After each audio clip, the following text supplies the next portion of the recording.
Hello bankers, you all are welcome in this session. So जैसे जैसे exam की तारीख नजदीक आ रही है, आपके पास बचने वाला समय कम होता जा रहा है। और इस बचे हुए कम समय में कैसे हम अपने एग्जाम को और स्ट्रांग प्रिपरेशन के साथ अचीव करें या पार्टिसिपेट करें, इसके लिए हमारे पास एक बेस्ट स्ट्रेटजी होनी चाहिए। सो लगभग अब हमारे एग्जाम के पास 40 टू 45 डेज रिमेनिंग है। और इस 45 डेज में हम कैसे अपने पीपीबी, मैं अपने सब्जेक्ट की बात करूंगा, पीपीबी को कैसे स्ट्रांग कर सकते हैं, इसका डिस्कशन आज हम इस सेशन में करेंगे। तो सबसे पहले अगर हम आपसे बात करें दोस्तों, तो आपका एग्जाम स्टार्ट हो रहा है 20th ऑफ अक्टूबर से। 20 अक्टूबर से आपका एग्जाम स्टार्ट हो रहा है दोस्तों। और सबसे पहले अगर आप देखोगे तो 20 अक्टूबर को आपका IEN IFS का पेपर है। इसके बाद आपको 5 दिन का गैप, 5 से 6 दिन, 26 तारीख को पेपर ही है। सो 5 दिन का आपको गैप मिलेगा, ठीक है दोस्तों। लेकिन अगले ही दिन आपका एक और पेपर होगा AFM। सो पीपीबी और AFM का पेपर एक साथ है। और इस टाइम ड्यूरेशन के लिए मैं फिर कहूंगा, मैं हमने हर एक सेशन में आपको ये बता रहा हूं, क्योंकि ये टाइम बहुत इंपॉर्टेंट है। इन दोनों एग्जाम को एक साथ देख के जब आप प्रिपरेशन करेंगे तभी अपनी प्रिपरेशन को कंप्लीट कर पाएंगे। AFM में थोड़ा सा सिलेबस छोटा है, बट पीपीबी में आपका सिलेबस बहुत ज्यादा है, 55 यूनिट्स हैं। और इन 55 यूनिट्स को हम कम समय में अच्छी तरीके से कैसे कंप्लीट कर सकते हैं, कैसे प्रिपरेशन कर सकते हैं, उसको आज हम लोग समझेंगे अपनी आज की स्ट्रेटजी में, ठीक है दोस्तों। तो स्टार्ट करते हैं। सबसे पहले रिवाइज सिलेबस के अनुसार आपके पीपीबी के पेपर में, रिवाइज सिलेबस के अनुसार आपके पीपीबी के पेपर में टोटल जो यूनिट है वो कितनी है दोस्तों? यूनिट 55 है। कितनी है? यूनिट 55 है। और इन 55 यूनिट्स में अगर आप देखोगे तो आपको 4 मॉड्यूल में आपका सिलेबस डिवाइड किया गया, module A, module B, module C और मॉड्यूल डी। अगर आप मॉड्यूल ए और बी को देखोगे तो आपके पास टोटल 41 यूनिट्स यहीं से कवर हो रही हैं। 41 यूनिट्स आपकी यहीं से कवर हो रही हैं दोस्तों। और अगर आप मॉड्यूल सी और डी देखोगे तो आपके पास टोटल कितनी है? 14 यूनिट, 14 यूनिट्स यहां से कवर हो रही हैं, ठीक।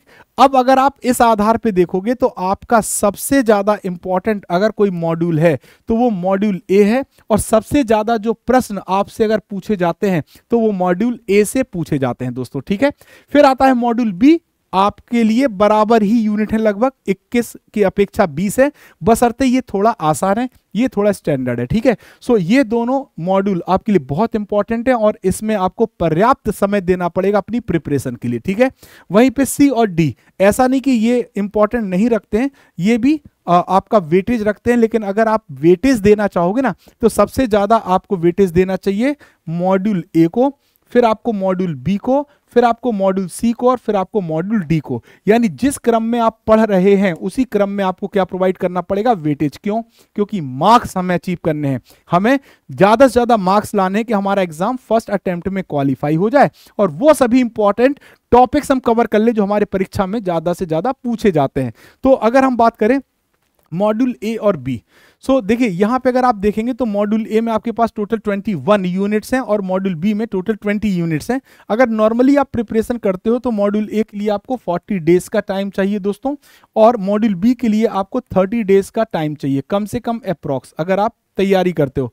लेकिन जब हमारे पास 45 डेज ही रह जाते हैं और हमें इन्हीं 45 डेज में अपनी स्ट्रेटजी बनानी है, तो इस आधार पे अगर आप देखोगे तो आपको मॉड्यूल ए और बी कवर करने में अगर आप देखोगे तो टोटल 30, 10, 40, लगभग आपके 40 दिन लगेंगे दोस्तों, है ना। अब 40 दिन ये मैंने मैक्सिमम बताए हैं। अब आप कहोगे सर 45 डेज की स्ट्रेटजी है, 40 डेज तो आपने यहीं लगा दिए। सर ये वो मैंने मैक्सिमम टाइम बताया जहां पे अगर आप बहुत स्लो तैयारी करोगे तो भी इतने दिन, है ना। यहां पे आपको 5 दिन का वेरिएबल बना के रखना पड़ेगा और इसके बाद जो 5 दिन और ये 5 दिन बचेंगे उसमें आपको मॉड्यूल सी और डी पढ़ना है, ठीक है। मॉड्यूल सी और डी पढ़ना है और रिवीजन के लिए आपको IEIFS के बाद समय मिलेगा, बट तब AFM आपका फंसेगा। सो इसीलिए आपको यहां से अगर आप देखोगे तो लगभग 45 से 50 डेज का आपका सिलेबस रह जाता है, बट आपको 45 डेज में 40 टू 45 डेज में कवर करना है, यानी थोड़ी ज्यादा मेहनत करनी पड़ेगी, ठीक है दोस्तों। मॉड्यूल सी के लिए आप 2 दिन में मॉड्यूल डी आप कंप्लीट कर सकते हो, सी आप 5 दिन में कर सकते हो, 5 2 7 और 40, यानी मैं 45 डेज की स्ट्रेटजी लेके आया हूं, तो मैक्सिमम आप 47 डेज में आप कंप्लीट कर सकते हो। तो यहाँ पे 2 दिन का वेरिएबल आपको मॉड्यूल ए और बी में निकालना पड़ेगा, ठीक है दोस्तों। सो यहाँ पे कोई भी चीज परफेक्ट नहीं होती, हमेशा रियल वर्ल्ड की सिचुएशन के अकॉर्डिंग हमें अडॉप्ट करना पड़ता है, हमें अपने आप को चेंज करना पड़ता है। हम प्री प्लान चलेंगे, 100% चलेंगे, लेकिन अगर थोड़ा बहुत चेंज करना पड़ा तो हमें यह समझना पड़ेगा, ठीक है दोस्तों। डन है। चलिए टाइम ड्यूरेशन समझ लीजिए कैसे करना है। सबसे ज्यादा तवज्जो आपको देनी है। मान लीजिए 25 दिन आपने दिया, किसको, 21 यूनिट के लिए 25 दिन नहीं हो पाएगा, 26 दिन दे दीजिएगा, 27 दिन दे दीजिएगा, बट मॉड्यूल ए को बहुत ध्यान से पढ़िएगा। फिर मॉड्यूल बी सरल है, मैंने लिखा जरूर है यहाँ पे 15 दिन, बट अगर आप देखोगे ना तो एक दिन में आप 2-2 यूनिट को भी समझ पाओगे, क्योंकि ये रियल वर्ल्ड प्रैक्टिकल है आपकी वर्किंग से। सो आप इसको अडॉप्ट कर पाओगे। अगर 10 डेज में भी कर लेते हो ना, तो 10 डेज में 25 10 35 दिन हो गए। अब 35 दिन के बाद आपके पास बचे 10 दिन, तो 10 दिन में आप ये 2 यूनिट कवर कर लीजिए, बस आपका काम हो जाएगा। अब इसके बाद अगर बात करें तो मॉड्यूल ए का वेटेज हमारा कितना है दोस्तों, 35 मार्क्स का वेटेज, 32 35 मार्क्स, अप्रोक्स लिख देता हूं, अप्रोक्स आपका जो वेटेज है वो 32 35 मार्क्स का वेटेज होता है दोस्तों। कौन सा, मॉड्यूल ए सबसे ज्यादा इंपॉर्टेंट है। और यहाँ पे टोटल आपके पास टोटल 21 यूनिट्स हैं, और इन 21 यूनिट्स को अगर आप देखोगे तो सबसे इंपॉर्टेंट अगर आप देखते हो तो मैं कलर भी हाईलाइट भी कर देता हूं जो इंपॉर्टेंट है। सबसे पहले आपका banker customer relationship, AML KYC दोनों यूनिट को मिला के इंपॉर्टेंट है दोस्तों। Opening account of various type of customer, question हमेशा पूछा जाता है। Operational aspects of deposit account आपकी वर्किंग से रिलेटेड है, आप आराम से टिक लगा सकते हैं। Operational aspects of handling clearing और कलेक्शन ऑफ चेक, और बैंकर्स कस्टमर स्पेशल रिलेशनशिप, ठीक है। फॉरेन एक्सचेंज में आप क्या क्या देख सकते हैं, फॉरेन एक्सचेंज रेमिटेंस फैसिलिटी और foreign currency accounts, NRE NRO FCNRB सब देख लीजिएगा। कैश मैनेजमेंट सर्विस, कैसे कैश को मैनेजमेंट किया जाता है वो देख सकते हैं। Payment and collection of cheque and other negotiable instrument, याद रखिएगा पिछली बार 1 या 2 क्वेश्चन आए थे, लेकिन इस बार क्वेश्चन आने के चांसेस ज्यादा हैं। फिर इसके बाद responsibility of paying and collecting bank, तो ये देख लीजिएगा। बट एंसिलरी सर्विसेज आपके लिए बहुत इंपॉर्टेंट है। साथ ही साथ financial inclusion and financial literacy, बहुत बड़ी यूनिट नहीं है, आप 1 से 1.5 घंटे में कंप्लीट कर सकते हैं। इस यूनिट को अच्छी तरह से पढ़ेंगे। और इसके बाद अगर आप देखें तो ग्रीवेंसेस रिड्रेसल में अगर आप देखेंगे इंटीग्रेटेड ऑम्बुड्समैन स्कीम और कस्टमर सर्विस, है ना, BCS BI आपको ध्यान में रखना है। और फिर इसके बाद आपके 1 से 2 क्वेश्चन यहां से मिलते हैं, कस्टमर प्रोटेक्शन एक्ट और राइट टू इंफॉर्मेशन एक्ट। सो देखिए अगर आप पूरा देखोगे तो आप जैसे ही इस यूनिट को पढ़ना, मॉड्यूल को पढ़ना शुरू करोगे, आपको खुद लगेगा यार ये भी इंपॉर्टेंट है, ये भी, क्योंकि ये इंपॉर्टेंट है, ठीक है दोस्तों। नाउ अब आ जाते हैं मॉड्यूल बी पर। मॉड्यूल बी में 20 यूनिट है बट आसान है। Principle of lending and different type of borrowers, type of credit facility आप पढ़ सकते हो। Appraisal and assessment of credit facility, आप में से बहुत सारे लोग इस काम को करते भी होंगे। Operational aspects of loan account, type of collateral and their characteristics, different type of mode, charging, securities, assessment, lien, है ना, असाइनमेंट, लीन, मॉर्गेज। और इसके बाद आप क्या कर सकते हैं, मॉर्गेज के बाद हाइपोथेकेशन आप पढ़ सकते हैं, प्लेज। 5 ही चीजें, 5 पढ़ लीजिए, क्वेश्चन आएगा, ठीक है। नॉन परफॉर्मिंग एसेट्स बहुत इंपॉर्टेंट है, हर एग्जाम में आपको इंपॉर्टेंट दिखेगा। NPA, चाहे आप CAIB के एग्जाम में जाइए, और चाहे आप JAIB के एग्जाम में जाइए, चाहे आप PPB के एग्जाम में जाइए, चाहे आप RBWM में जाइए, चाहे आप ABM में जाइए, हर जगह ये क्वेश्चन देखने को मिलेगा। Important law related to recovery of dues, 3 चीजें याद रखनी है। सरफेसी एक्ट आपको पढ़ना है, लोक अदालत पढ़ना है, DRT पढ़ना है। सीधे सीधे क्वेश्चन नहीं पूछा जाएगा, इनके ऊपर एप्लीकेबल लॉ के तहत क्वेश्चन पूछा जाएगा, लॉ के साथ, है ना। जैसे RDB एक्ट 1993 के तहत DRT आता है, जैसे सरफेसी एक्ट के तहत सरफेसी एक्ट आता है, जैसे लोक अदालत के लिए क्या है, लीगल अथॉरिटीज एक्ट है ना। तो इन सब चीजों को देखना पड़ेगा। फिर आपके पास है कॉन्ट्रैक्ट ऑफ गारंटी, एक ही बार आप पढ़ोगे आपको दोनों चीजें समझ में आ जाएंगी, सेम ही जैसा है। फिर आपको letter of credit, deferred payment guarantee important है, याद रखिएगा। Law related to bill finance, personal finance, property sector lending बहुत इंपॉर्टेंट है। एग्रीकल्चर फाइनेंस से क्वेश्चन आता है, गवर्नमेंट स्पॉन्सर्ड स्कीम से क्वेश्चन पूछा जाता है, और सेल्फ हेल्प ग्रुप का भी क्वेश्चन, यानी है इंपॉर्टेंट, सबको छोड़ना कुछ नहीं है। बट आपको कहां पे कितना समय देना ये इंपॉर्टेंट है, दैट इज, इसी को तो हम लोग कहते हैं स्ट्रेटजी। क्या कहते हैं? स्ट्रेटजी। तो कितने जल्दी हमें इसके तहत हमें अपने सिलेबस को कवर करना है। अब 45 डेज हैं, अब कोताही नहीं की जा सकती। अब आपको अपना शेड्यूल डिवाइड करना है, टाइम डिवाइड करना है, प्रिपरेशन में जुट जाना है। अगर आप फर्स्ट अटेम्प्ट में अच्छे मार्क्स के साथ क्वालिफाई होना चाहते हैं, करना पड़ेगा, ठीक है। नाउ अब आ जाते हैं मॉड्यूल सी में। सो मॉड्यूल सी हमारा टेक्नोलॉजी बेस्ड है, बैंकिंग टेक्नोलॉजी। अब आज के जमाने में पूरी बैंकिंग ही टेक्नोलॉजी पे बेस्ड है। तो क्वेश्चन आपको एसेंशियल ऑफ बैंकिंग कंप्यूटराइजेशन समझना होगा, सीबीएस एनवायरनमेंट समझना होगा, अल्टरनेटिव डिलीवरी चैनल आसान है, इलेक्ट्रॉनिक डिलीवरी चैनल को ही alternative delivery channel, ATM, internet banking, mobile banking, यहीं से क्वेश्चन आएगा। एनपीसीआई यहीं आ जाएगा, नेशनल पेमेंट कॉर्पोरेशन और उसके प्रोडक्ट, ठीक है दोस्तों। देखिए डिजिटल पेमेंट सिस्टम में आप पढ़ेंगे इसको। इसके साथ साथ आप देखेंगे impact of technology adoption, trend in banking technology, theoretical question बनेगा यहां से। फिर आपका है security consideration and mitigation measure, है ना, इंपॉर्टेंट कंसर्न है।